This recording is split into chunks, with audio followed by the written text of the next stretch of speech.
1560 taasifameen namoonni lama vaayirasii koronaatiin qabamu ministeerri fayyaa Dr. Liyaa Taaddasaa beeksisanii jiran. Namoonni vaayirasichaan qabaman lamaanuu lammii Itoophiyaa yoo ta'an inni tokko nama umurii waggaa 49 Baaturraa gara Finfinnee dhufuun wal'aansa fayyaa godhaa jirudha jedhan. Isheen lammaffaanis lammii Itoophiyaa umurii waggaa 45 yoo taatu jiraattu aanaa Silxee ta'uu Dr. Liyaan beeksisanii jiran. Namoonni lamaanuu seenaa imala alaa fi tuttuqaa kan hin qabne yoo ta'an Itoophiyaatti lakkoofsi namoota vaayirasichaan qabamanii 135 gahee jira. Rakkoo siyaasaa sababa koronaa vaayirasiin addunyaa gooleef biyya keenya mudatuu malu furuuf mariin paartilee siyaasaa murteessaadha jedhamee jira. Gorsitootii fi abukaatoowwan seeraa Biraanuu Tufaa fi Daaluu Abdoo filannoon biyyattii erga dabree booda furmaanni mootummaan heera keessa sakatta'uun dhiyeessaa jiru biyyattii garaamaatti kan geessu jedhanii jirani. Abdii Tufaa ogeeyyii seeraa kanneen dubbisee jira. Gorsitoonni fi abukaatoon seeraa Biraanuu Tufaa fi Daaluu Abdoo turtii OMN wajjin taasisaniin filannoon uummataa dhibee koronaa sababeeffachuudhaan waqtii hin beekamneef darbe siyaasa biyyattii gara hin eeggamnetti geessaa jira jedhu. Labsii muddamaa labsuu paarlamaa bittinsuu heera fooyyessuu fi heera hiikuu jechuudhaan qabxiiwwan mootummaan akka daandii furmaatatti dhiyeesses ija heeraatiin kan deeggaramu miti jedhu. Paarlamaan yookaan manni marii kan bittinnaa'u sababa keessoo paartii yookaan mootummaa biyya bulchaa jiruutiin. Paartiin biyya bulchaa jiru keessa isaatiin yoo rakkooleen mudate uummata biratti fudhatama yoo dhabe amantaa uummata biraa yoo dhabe rakkoon gahumsaa olaanaan yoo mudate malaammaltummaa olaanaa ta'e keessatti kufee amantaa uummataa dhabe sana deeffachuu kan hin dandeenye yoo ta'e yookaan immoo iyyuu walqoodiinsi paarticha keessatti uumamee sagalee jiruun yookaan sagalee bittinnaa'aa ta'e murtii murteessuuf kan rakkatu yoo ta'e rakkoolee kana furuudhaaf muummichi ministeeraa bittinneessuu ni danda'u. Labsii yeroo muddamaa kan labsuun danda'amu sababoonni lafa ta'aniiru. Sababa 4 sababa 5ffaa yookiin 6ffaatti dabaluu hin dandeenye. Kanneen dhafanii ala labsii yeroo muddamaa yookiin ariifachiisaa labsuu hin dandeenye. Amma nu maaliif labsuuf deemaa jirra akka amma filannoon kun filannoo dheeressuuf. Kanaaf sababa hin jirreen sababa heera mootummaa keessa hin jirreen filannoo dheeressuudhaaf jecha labsii yeroo muddamaa labsamu hin jiru. Waggaa 5 irraa filannoon darbuu hin danda'u mootummaa murtii bifa biraa haa kennu kan jedhu yoo ta'e weel impartial murtii ta'edha jennee mootummaan murtii siyaasaa birootitti deemuu danda'a paartiilee biraa wajjin kan jedhu fudhachuu dandeenya. Sanaan ala xiyyeeffannaan isaanii ammallee yeroo dhuma sana dheeressuu kan ta'u yoo ta'e hunda wal taasisuu danda'a amantaa jedhu hin qabu gama kiyyaan. Mana maree bakka bu'oota uummataa bittinneessee filannoo biraa ji'a 6 keessatti akka gaggeeffamu gochuu akka danda'u heerri mootummaa ifaantu. Kuni garuu yoomissi isaa maali? Yoomitti ta'uu danda'a. Ka ta'uu danda'u waggaa gaafa manni maree sun hundeeffame irraa jalqabee waggoota 5 walii aananii jiranii. Tarii heericha fooyyessuu yaadi jedhu kan fudhatamu yoo ta'e heericha fooyyessuudhaaf immoo heerri marii uummata bal'aa geggeessuu dirqamsiisaa jedhu. Tamsa'inni koronaa sadarkaa fooyyee fi dhabama ta'e irra osoo hin gahin uummata mariisuun yoo kan danda'amu ta'e filannoo uummata miiraa fi abdii guddaadhaan eeggamu biyyattii keessatti geggeessuu irraa wanti daangeessuu hin jiru jedhu. Paartileen siyaasaa rogoyyiin miidiyaa fi xiinxaltoonni siyaasaa daandii furmaataa jechuudhaan yaada dhiheessaa jiru kan jedhan ogeeyyoonni seeraa kunniin mootummaanis qaawwa seeraa fi heeraa keessa naannahuudhaan tooftaa umrii aangoo isaa dheeressuu qotuu keessaa bahee miira abbummaatiin paartilee siyaasaa hunda ofitti fiduudhaan mootummaa ce'umsaa hundeessuudhaa fi sanada qopheeffatu akka qabu dhaamaniiru. Yaadni furmaata afran jedhamanii dhiyaatan kuni furmaataalee fagoo jiranidha anaaf. Furmaataalee fagoo jiran kana ilaaluu mannaa anaaf akkaataa heera biyyattii keewwata 56tiin paartiilee dhuma kana filannooleen adeemsifamee paartii aangoorra jiruu fi paartiilee mormitootaati kan aangoo qabatee biyya bulchu jedhamee waan tilmaamamuuf kana tilmaama keessa galfatanii heera biyyattii kana tilmaama keessa galfatanii paartiilee mormitoota wajjin murtii siyaasaa hunda isaanii wal taasisuu danda'u kan uummatas immoo hamma ta'e tasgabbeessuu danda'u murteessanii waliin ta'anii mootummaa yeroodhaa ce'umsaas jedhii bifa biraatiin mootummaa yeroodhaa dhaabanii waliigaltee mallatteessifatanii akkaataa yeroo hanga rakkoon kun ka'utti biyya bulchuu danda'an irratti waliigalanii gara furmaataa osoo deemanii dansaadhaan jedha. Tumaawwan labsii muddamaa fayyaa hawaasaa eeguuf bahe ce'anii argamuun rakkoo fayyaa babal'isuu bira darbee hidhaa waggaa 3 yookiin adabbii maallaqaa hordofsiisuu mala. adabbii fi miidhaa hubannoo dhabuurra mudatu malu hambisuu fi qaamolee nageenyaa warroota idilee wajjin dalaguu akka qaban dhaamameeti jira. Aanaa Daabbaatti labsii muddamaa fayyaa hawaasaa eeguuf bahe ija shakkii ilaaluutu mul'ata. Lammaa Huseen gabaas dabataa qaba.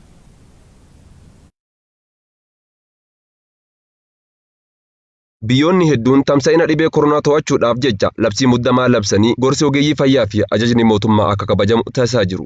Biyya keenya keessattis adeemsi wal fakkaataan erga diriireeti oolee bubbulee jira. Qaamoleen nageenyaa wanta kana raawwachiisutti jiran namoota hubannoo hin qabnee fi kanneen labsii muddamaa kan ija shakkiitiin ilaalan wajjin walitti bu'uun darbee akka mul'atu poolisoonni aanaa Daabbaatti dubbisne nutti himanii jiru. Labsiin amma bahe kun labsii fayyaa hawaasa keenyaatiif bahe waan ta'eef hawaasni keenyas kanuma hubate qaamolee nageenyaa cinaa dhaabate fageenya isaanii eeggatanii harka isaanii akka dhiqatanii fi alkoolii akka fayyadaman magaalarraa namni dhufee rakkoo kana achi geessuu hin dandeenye akkaataa itti of eeggachuu danda'an kana kennaa ture. Kana keessatti yoo goonu diduun jira, rincicuun jira, keessattuu manneen shishaa, manneen karambullaa kana keessatti rakkoo garaagaraa chaalenjii nu mudatu. Dargaggoo fi dureen qeerroo Adaabbaa Abdul Jaliil Haaji Luugaa dhibee addunyaa miidhaa jiru jalaa baraaruudhaa fi labsii muddamaa labsame hojii irra oolchuu keessatti of eeggannoon cimaan jiraatuu qaba jedhee jira.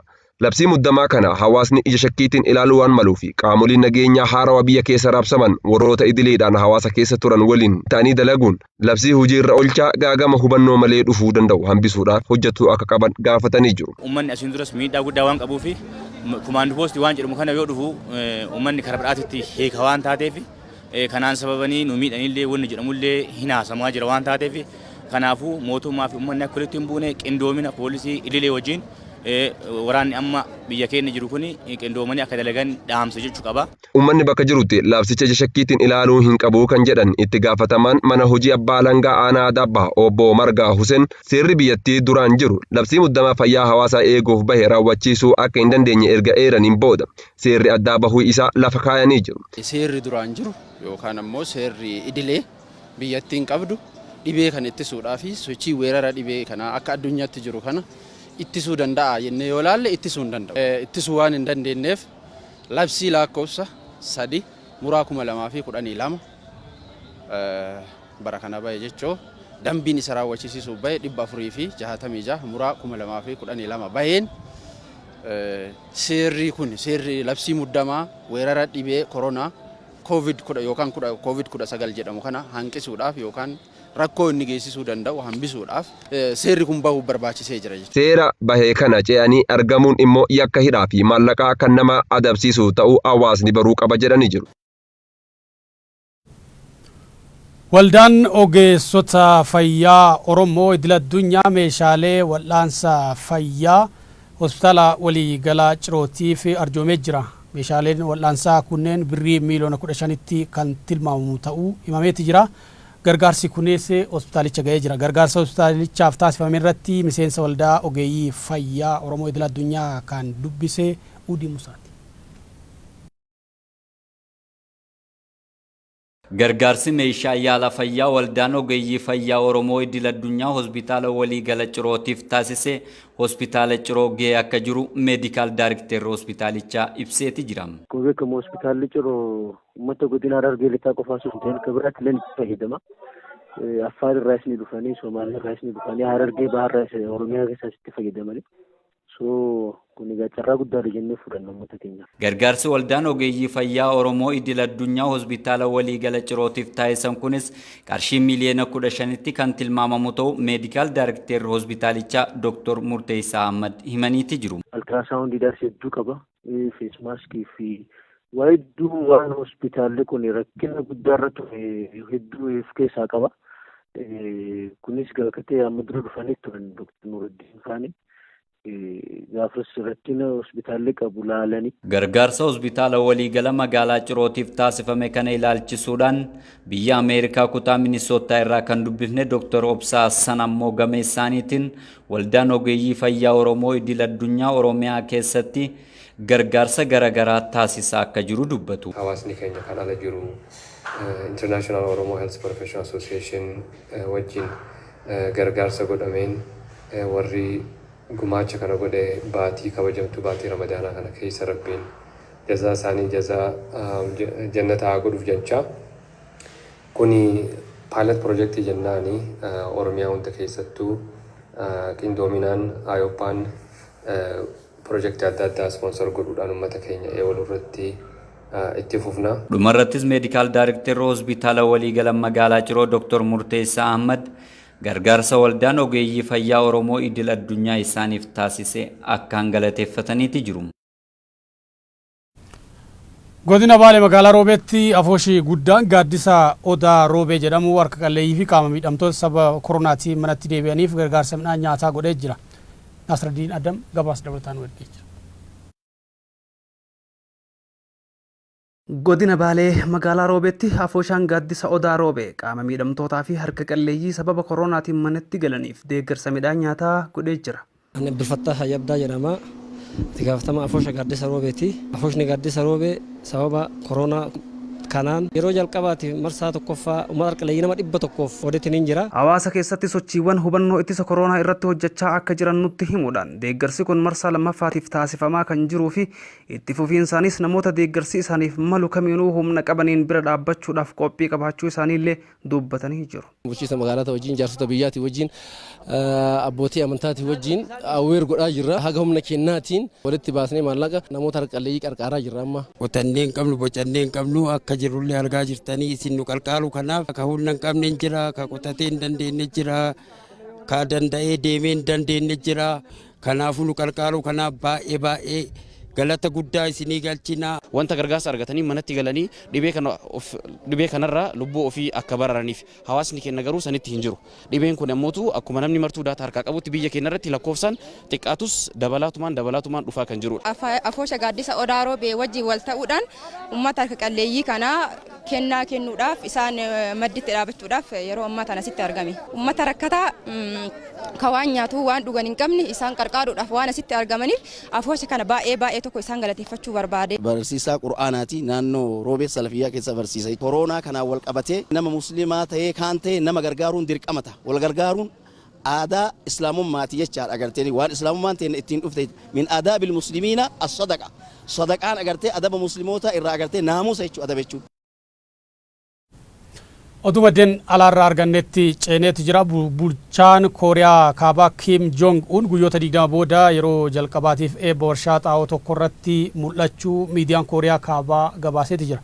Kim Jong Un akka jabaa dhukkubsatee jira yookiin du'ee jedhamuun ijoo dubbii ta'us dhumarratti miidiyaatti mul'achuunsaa namoonni iddoo warshichaatti argaman gammachuu jabduun simatanii jedha BBC'n. Hoogganaan Kooriyaa Kaabaa kun ija hawaasaa dura dhokachuun kun kan jalqabaa hin turre bara 2014tti illee guyyoota 40 achi buuteen isaanii dhabamee ture. Kim maaliif uummata jala dhokatanii amalli bulchaa kanaa maal fakkaata? Guyyoo Waariyoo gabaasaa garaagaraa walitti qindeessa. Leader Kim Jong-un has made his first public appearance in nearly 3 weeks. Namoonni gariin sochii baqaqsanii haalonneetiin lubbuudhaaf jedhu kaan immoo gareessa waliin kibbi biyyatti osoo daawwatuuf wallaalee kufuun eegisunu keessa hin deebine jedhu. Mucaa kan garuu amalum isaatti akkaana fedha hobla namraachiisa itti toltorokkeetti furguggeesse qaca'ee addunyaa waccisiisa. Barbaada Ameerika biyya nyaachis jechuunaaf Doonaald Tiraamp faallee dallansiisee dhaabbata mootummoota gamtoomanii larraab. Taayisaa tunduu bakkun feete tamboollee baay'ee xuuxa. Nadheen cufumatti isaat guyyaan dhaloota isaallee hin beekamu billichi yookaan suura haati jennaan isum hoblafaa waltin ejjine mul'ata. Garuu amalisa kunin akka majajjaba waan taateef ammumsi gargalee murtii tokko malee rasaasaan si ciruu waan danda'uuf yoonni hoblaa yoonni callisa afaan qabachuu malee murtii biraan qabdu jedha warri itti dhiyeenyaanis beeku. Waa'ee bulchaa Kooriyaa Kaabaa Kim Jong-un isanii dhiyeessuu jedha. Abbaa ijoollee 3 ta'uusaa dubbatama. Inni faktaan immoo rabbuma beeka. Maqaallee dhugaan of yaama. The New Start, The Brilliant Comrade, The Genius Among Others, The Marshal of North Korean faan cufti maqasaat Abbaayis Dhaljoongii littaan sun akka Enwar faranjoota barkum 2012 goha qabat mucaan Kooriyaa Kaabaa Kim Jong-un wamedduu yaadata. Ameerikaa guxurii qeencaatti hin daaru fedhi guyyoota 40 oliif kaamera dura fagaatee addunyaa qofa osoo hin taane lammiilee isaaniillee bohaarrachees. Dhiyoo tanallee du'uun mucaan kun wal fakkaata yeroo lammeessoof hojjechuun adoo lubbuun jiru boonamoota dhuga dhaga'ee quubnaan miidiyaa gad beenum jiraa jedhe. Biyyiti isaanii Kooriyaan Kaabaa addunyaa guutuu irraa wam tokkollee hin qabdu namni tokko immoo ka lubbuu dhufe isaan xiyyi waan jirin fakkaat. Bulchaa guddaa Ameerikaa Doonaald Tiraamp dabalatee nama waan sodaatuuf rokkeetti yookaan misaayilii dhiisi rasaas shugguxii tokko biyyi isaanii fuul deebisanii dhukaasuun hin jirtu. Hammalee illee duub seer jajjaba Pyongyang ittiin beekamte keessa daa'imi kamuu maqaa bulchaa moggaafachuu hin danda'u. Raadiyoon biyyattii yosiin sittolu sagalee hir'isu malee cumnaan itti gaafata. Bulchaan isaanii addunyaaf bineessa lammiilee biyyattiitiin akka fakkeenyaatti ilaalama. Kanaaf duub dhiyootan guyyoota 20 fuul kaameraa dura baduun isa lammiilee biyyattii qofa osoo hin taane addunyaa guutuu rifacheef. Mucaan akka jaba dhukkoobe mucaa yaayyuu du'e yookaan koroona dheetaaf manatti hafe daratee wanni hin jedhamin tokkollee hin jirtu. Inni garuu dhumirraan laanum jedha akka waan woman dhalatinii televizyiinii biyyattii keessii innirra mul'achuun xaa'oo eebbisaa ool. These images were broadcast on state television. They appear to show Kim opening a fertilizer factory. Kim guyyum tokko ka'ee cilee bishaan boottaa'e. Miidiyaaleen idil addunyaalleen hedduun miidiyaalee Ameerikaa Washington Post fi CNN faallee daratee namichi yaalii baqaqsanii yaaluu eegi godhateen boodiin argam jechuun gabaasaa turan. Ministeerri Dantala Ameerikaa Maak Pooppiyoo dabalatee Kim dhiyeenya kan garamak jirin been jechuun dubbatanis Kooriyaan kibba biyyolla isaanii kan itti dhiyeennaan beet garuu dubbiin tun dharta'uu dandeetti jechuun mormaa turte. Dhaabbileen basaastota gugurdoon Ameerikaatiif Kooriyaa kibba du'aaf jireenya Kim qulqulleessuuf wanni isaan hin godhin tokkolleen hin turre. Hundaafuu duub mucaan qancaraan mata qooxoo kun kaameraatii fi luumata dura dhokachuun isa namootaaf waan haaraa ture. Isaaf immoo dubbiin akkas hin fakkaatu. Sababi isaalleen duubba kum lamaaf 14 lakkum kan eegi guyyoota 40 dhokateen boodin jirjechuun gad ba'e ammallee wom gaafas tolchir deebi Kimindoon. Dotto to'ee oduun sa'aatii kanaaf qabannee goolabneetti jirraan oliin sa'aatii oduutti walitti deebinaa yeroo gaarii.